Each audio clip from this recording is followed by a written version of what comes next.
So we did indeed have a plan, but the terrorist defeated it. That is the New Orleans police superintendent tonight responding to the deadly attack on Bourbon Street. At least 15 people were killed, another 30 injured after a man in a pickup truck drove onto the sidewalk around police barricades and into a crowd during a New Year's Eve celebration. This is new surveillance video of the moments leading up to that attack, and we have stopped it right here, you'll see, because as soon as that truck takes a right in front of the police cruiser that's parked right there on the corner and then onto Bourbon Street, the truck runs right into the first crowd of people. This is the path that the truck took before it crashed. The FBI has identified the suspect as a 42-year-old Texas man who's also an Army veteran. The FBI says the suspect had an ISIS flag on the back of the truck. He was later killed in a firefight with law enforcement. The agency believes that the suspect did not act alone. Weapons and what are believed to be explosives were found in the truck and around the French Quarter.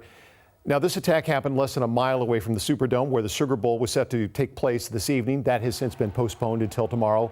New Orleans is also set to host the Super Bowl in February.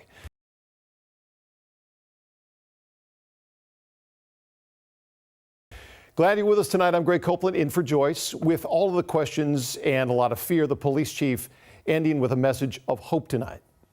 This city has been tried by fire before. But fire purifies. Fire makes things stronger. We are joined in studio tonight now by former King County Sheriff and King County law enforcement analyst John Urquhart. Obviously, great to have you in. Under better circumstances would be nice. When you look at something like this, what comes to mind? Well, there, but for the grace of God, goes the Seattle area. This could have happened anywhere. Could have happened in Bellevue at Snowflake Lane. It could happen at the Space Needle. It could happen anytime, anywhere there are crowds around. That's the first thing that comes to mind as the former sheriff.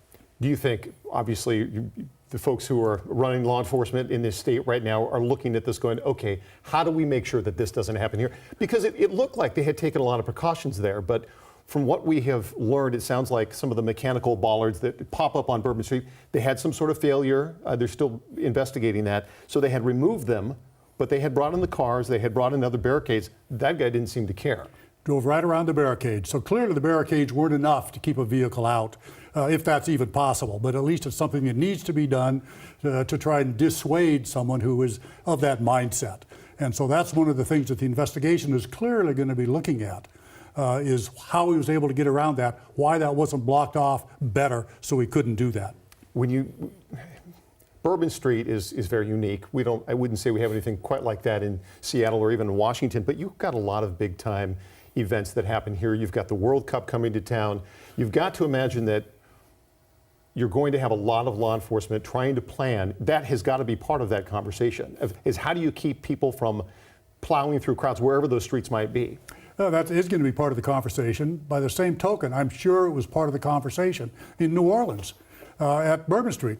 They tried to block it off. They just weren't able to do it enough to keep that particular car out of there. But how does that happen? I mean, I know it's hard to look at that and say, but you know you have those in there for a reason if you're going to pull them out. It didn't look like they actually shut it down, and we'll learn more as that investigation proceeds. But if you're going to shut the street down, you've got to shut it down, right? That's exactly right. Now, the good news is the police chief, the superintendent in New Orleans is very, very experienced. Ann Kirkpatrick, she was in this area. She was the police chief of Ellensburg. She was the police chief of Federal Way, police chief of Spokane. She was my undersheriff for a period of time, the number 2 at the sheriff's office. She left to become a assistant chief in Chicago. Then she was the police chief of Oakland, and then on to New Orleans. And she has trained FBI agents, or trained for the FBI for years and years and years. Very experienced, very competent, very smart, and yet this was still able to happen at Bourbon Street. It's very frustrating. I know everybody wants answers. Everybody wants to know how this could have happened. And they want them now.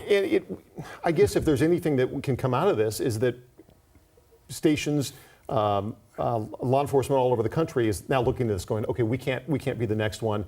And if you're somebody in Seattle, you have to think that if you want to be going down to some of these games, you want to have that trust in your department. You would think that the folks here are going to be very well prepared come time for that. Well, you would certainly hope so. And every time there is an incident like this, we get better. Whether it was Columbine, and we do things differently after Columbine, the shooting in Denver in '99, we do things better. We do learn from mistakes, or at least things that happen. So that's the good news.